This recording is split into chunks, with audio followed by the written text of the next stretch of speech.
Pernah kebayang nggak? Gimana jadinya kalau ketegangan yang selama ini cuma kita lihat di berita, tiba-tiba meledak jadi perang darat skala besar. Bukan sekadar saling balas rudal atau serangan drone di udara, tapi benar-benar invasi darat. Tahun 2026. Banyak analis militer dan intelijen global mulai menyoroti tahun ini sebagai titik didih tertinggi antara Iran melawan aliansi Amerika Serikat dan Israel. Kenapa 2026?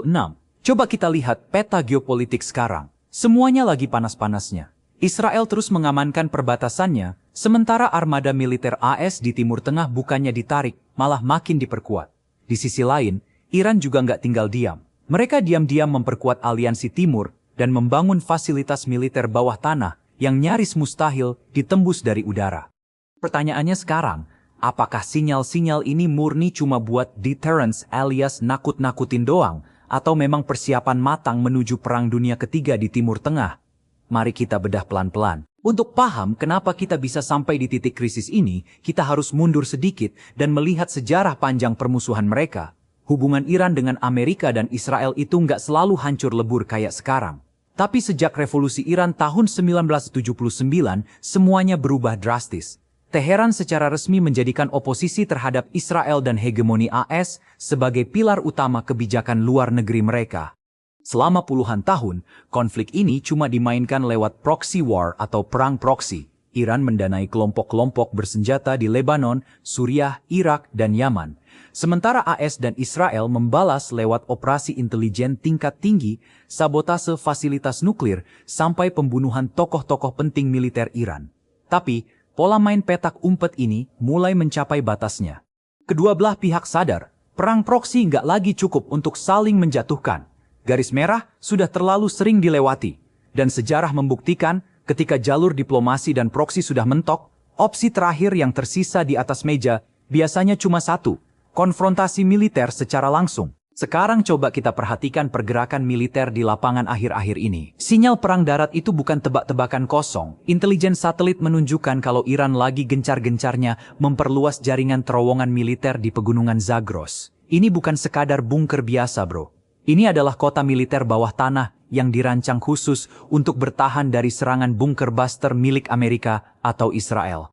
Di seberang sana, Israel lewat IDF juga merombak doktrin tempur mereka. Latihan perang darat mereka belakangan ini fokus banget pada simulasi pertempuran di medan berbukit dan wilayah musuh yang punya sistem pertahanan udara rapat. Amerika Serikat, mereka baru saja memodernisasi pangkalan-pangkalan logistiknya di sekitar Teluk Persia. Kalau cuma buat jaga-jaga, ngapain siapin logistik tempur darat dalam jumlah semasif itu? Pergerakan logistik adalah indikator paling jujur dari sebuah persiapan perang. Amunisi, ransum, dan kendaraan lapis baja mulai diposisikan di titik-titik strategis. Ini adalah permainan catur mematikan, dan semua bidak utama sudah mulai menempati posisi serangnya masing-masing. Lalu, apa yang kira-kira bakal jadi pelatuknya? Pemicu utama yang bikin perang darat ini pecah di tahun 2026 kemungkinan besar adalah kebuntuan total di meja diplomasi, terutama soal program nuklir Iran. Amerika dan Israel sudah berulang kali menegaskan satu hal, mereka tidak akan pernah membiarkan Iran punya senjata nuklir. Titik. Nggak ada tawar-menawar soal itu.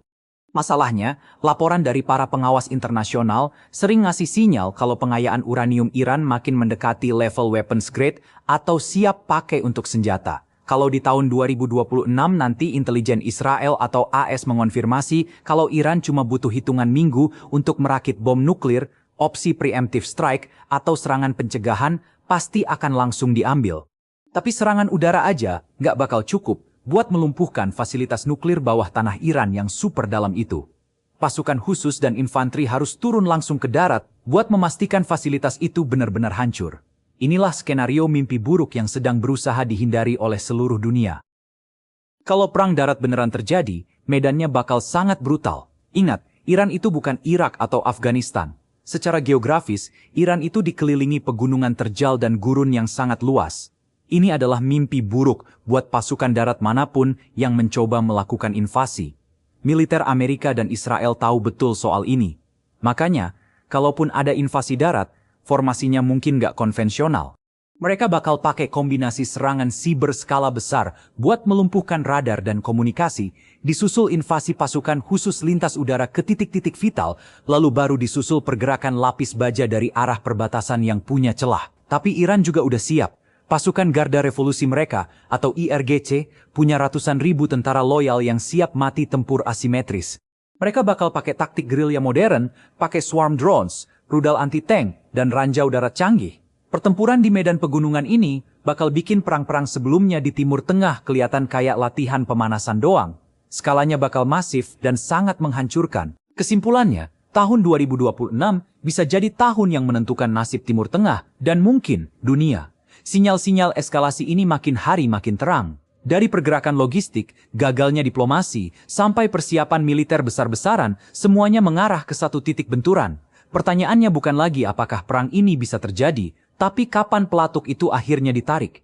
Apakah para pemimpin dunia masih punya cukup kewarasan untuk menarik rem darurat sebelum semuanya terlambat? Kita cuma bisa mengamati dan bersiap untuk segala kemungkinan.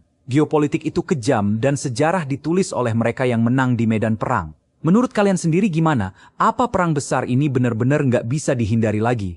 Tulis pendapat kalian di kolom komentar, mari kita diskusi bareng. Kalau kalian suka dengan analisa mendalam kayak gini, jangan lupa klik tombol subscribe pada channel Pemuda Pos, like, dan share video ini ke teman-teman kalian biar pada melek info. Sampai jumpa di analisa geopolitik berikutnya. Tetap waspada dan salam damai.